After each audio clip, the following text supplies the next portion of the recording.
How can we even believe Beterbiev is merely flesh and bone like the rest of us? Those who have thrown punches at him and felt Beterbiev's force in return take him as a complete beast. They accept that he's got something and that he takes down everything in front of him. His ability to seek and destroy is so compelling, but who knew that two of these abilities could make him the most terrifying boxer in the world? Even those who have guided Artur Beterbiev out of Chechnya and into becoming boxing's scariest man also feel a sense of wonder and astonishment. With exceptional stamina and unmatched power, he has easily made it to various lists of pound-for-pound top boxers, ruthless boxers, and most powerful boxers. But what is his story, and how has he attained the title of the scariest man in boxing? Let's find out. Hello fight fans, welcome back to my YouTube channel. You are watching The Hurt Business. Today I went down the rabbit hole to bring you everything about the terrifying power of Artur Beterbiev. We bring you some of his most exciting punches to crazy fights. So if you like the content, make sure to subscribe to the channel and hit the bell icon. Also, don't forget to give this video a big thumbs up at the end. So without further ado, let's get into the video.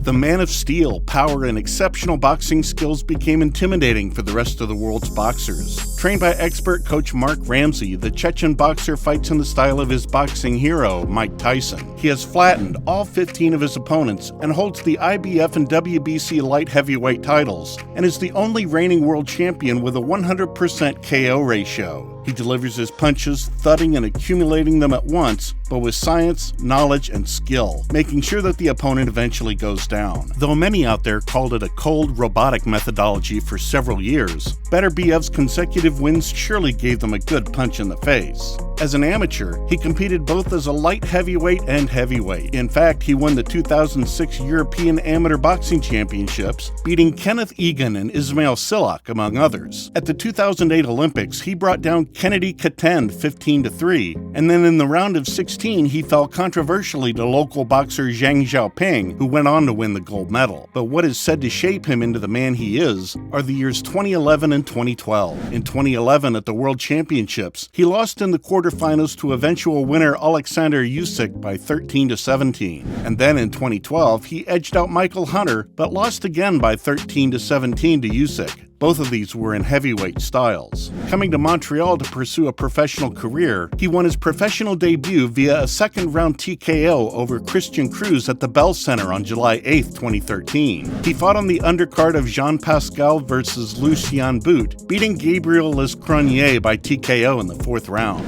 After winning his first 5 professional bouts, Beterbiev stepped up and was matched up against the former IBF champion Tavoris Cloud, but he proved more than equal for this fight. For the vacant NABA title on September 27, 2014, Beterbiev opened up and began landing powerful shots that visibly rocked Cloud and sent the game away hopelessly for the former champion. But Cloud somehow staggered back onto his feet, only to take a knee and was about to get another, but the second bell saved him just in time. And then Beterbiev took only 30 seconds to beat the already down Cloud, ending his night with a tight, short, and very nasty left hook. Our Russian champion dropped Cloud 3 times during the fight, which was astonishing, as Cloud had never been dropped in his professional career before. Landing multiple hard shots to the head, knocking Cloud out, he earned his first title. Later in 2015, he came against another former IBF champion, the Spanish southpaw Gabriel Campillo. Things began to go in favor of Beterbiev quite initially, as Campillo ate a number of short rights and the lefts that quickly had him on his knees in the neutral corner. With his nifty footwork and being overwhelmingly powerful, the Russian fighter took the fight no longer than 4 rounds and brought the former champion to the ground, ending the show with a jaw-rattling right uppercut in the fourth that required no count from the referee.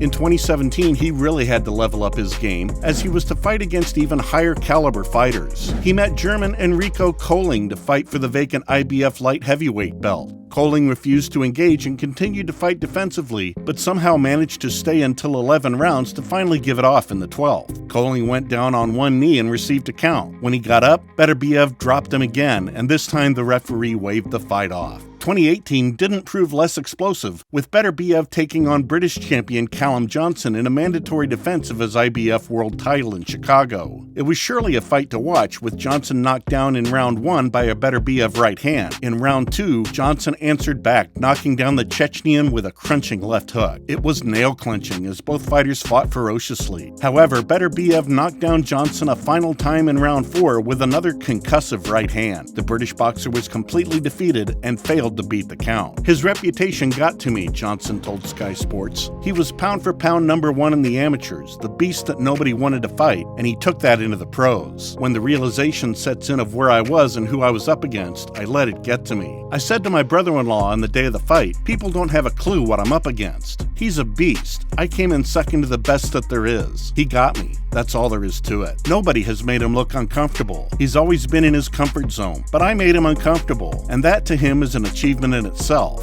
Adding to it, he said, he's not just your normal average world champion. He is a pound-for-pound fighter. These humble remarks from the Englishman show the true class of the Chechnyan marauder. In 2020, he took the undefeated WBC champion Alexander Gvozdyk in an IBF, WBC, and lineal unification bout. It was truly a proper coin toss of a fight among the two unbeaten champions. A classic tussle that brought the entire boxing world to notice. Beterbiev slowly took him down in the 10th round and left Gvozdyk shaking his head with bewilderment. He retired without fighting again. In 2021, the unified light heavyweight champion was ordered by the WBC to make a mandatory title defense against Marcus Brown. The two camps, however, failed to come to terms during the allowed negotiation period, and the WBC called for a purse bid, which was won by Beterbiev's top rank. In December 2021, he fought to keep the title of unified light heavyweight champion. To him, he began to take over from the 4th round onward, but suffered a bad cut from an accidental clash of heads, though he still managed to bag victory by a 9th round technical knockout. And in his most recent bout against Smith Jr., this time again he was dominant and knocked down Smith Jr. 3 times in the opening 2 rounds, and with a malicious onslaught of punches, the technical knockout was inevitable. He successfully got 3 major world light heavyweight titles to his name. So this was all about the terrifying power of Artur Beterbiev. I hope you enjoyed the video because I sure did. If you appreciate the research that I put into the video, make sure to give it a big thumbs up. Also, make sure to subscribe to the channel and hit the bell icon.